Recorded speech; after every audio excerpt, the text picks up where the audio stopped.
If you're planning on buying a brand new car in 2025 or own an electric vehicle, you could be in for a nasty surprise. In this video, I'm going to break down the road tax changes coming in April this year. In the UK, road tax, officially known as Vehicle Excise Duty or VED, is a tax paid by vehicle owners to use their vehicles on public roads. The amount of road tax you pay depends on factors such as your vehicle's emissions, where low emission vehicles pay less, while high emission vehicles pay more. Fuel type, where different rates apply for petrol, diesel, hybrid and electric vehicles, and age. Cars registered between the 1st of January 1984 and 28th of February 2001 use engine size to determine road tax, whereas cars registered between the 1st of March 2001 and 31st of March 2017, it's based on CO2 emissions. The first year rate, also known as showroom tax, is a higher rate of tax paid on brand new cars. Linked to carbon emissions, it has previously heavily favoured low and zero emission cars, including hybrids. After the first year, most vehicles pay a flat or standard rate, which varies by fuel type.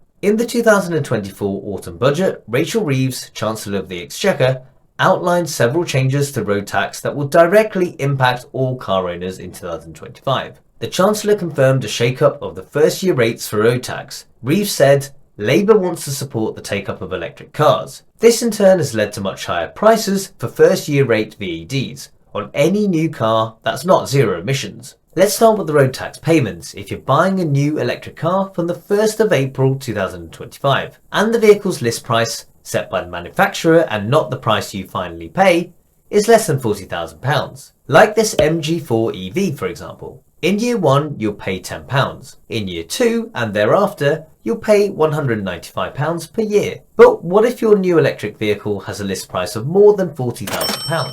Like this Volkswagen ID.5 that starts from £41,080. Well then you'll be subject to an additional premium tax. When this charge was introduced in 2017, it was largely only high-end premium brand cars that attracted it. However, recent inflation in new car prices has meant that more mainstream models are liable for it, including this top-spec Vauxhall Astra. I'm not a badge snob, but since when was a Vauxhall ever considered premium? This premium tax used to be £390 a year, but has since increased to £410 from the car's second birthday through to its 6th. That's a total cost of £250 in premium tax over those 5 years. As mentioned before, electric vehicles had previously been exempt from paying this, but this is due to change in April 2025. So, new electric cars from the 1st of April 2025 with a list price of over £40,000, as before in year 1 will pay £10.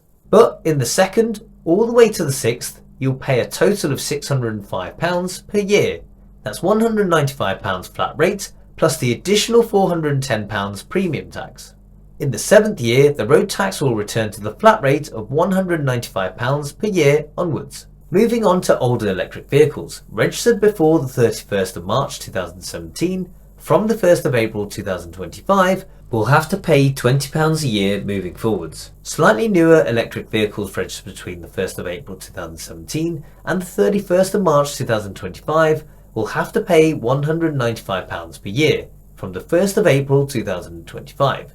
That's quite an increase from the £0 they previously had to pay. You may be tempted to tax your vehicle before April to get round this price increase and get another year of £0 road tax. I know I was, and I've since revised this video. After looking into taxing a vehicle early further, I learned the government website does specify you can tax your vehicle up to 2 months before it expires. If you're going to be away from home when your current tax runs out, by applying via post before you go.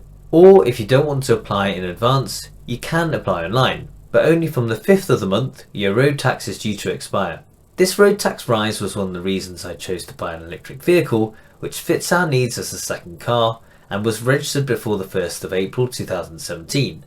And therefore, as we mentioned earlier, our road tax will only be £20 per year moving forwards. So if you're on the lookout for a used electric vehicle, it may well be worth having a look at one registered before the 1st of April 2017 to take advantage of the cheaper road tax, if it meets your needs obviously. If you know any friends or family who might benefit from knowing about this, it's well worth sharing this video with them, as you could be saving them a significant chunk of money.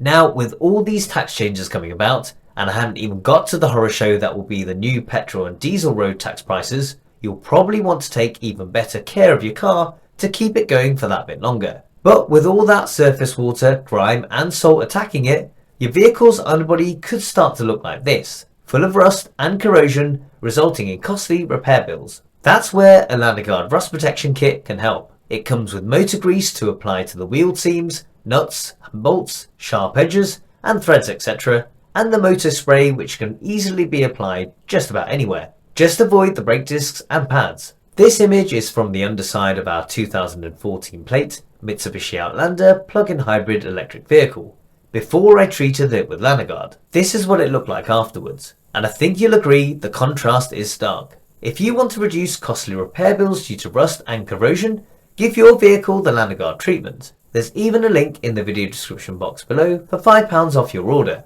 Now back to the video. And finally, what about road tax for new petrol, diesel and plug-in hybrid cars come April 2025? Well, it's not great viewing, and it follows the strong notion from the government that EVs are what they're backing, and higher emission producing vehicles will be taxed more heavily going forwards, as we'll see now. The first year rate starts at £110 for the least polluting, all the way up to a massive £5,490 for those emitting over 255 grams per kilometre. And the bad news doesn't end there either. If your new non-electric car costs more than £40,000 in the second year all the way up to the 6th year, you'll pay a total of £600 per year. That's £190 flat rate, plus the additional £410 premium tax. In the 7th year, the road tax will return to the flat rate of £190 per year onwards. Non-electric cars registered from the 1st of March 2001 to the 31st of March 2017 from the 1st of April 2025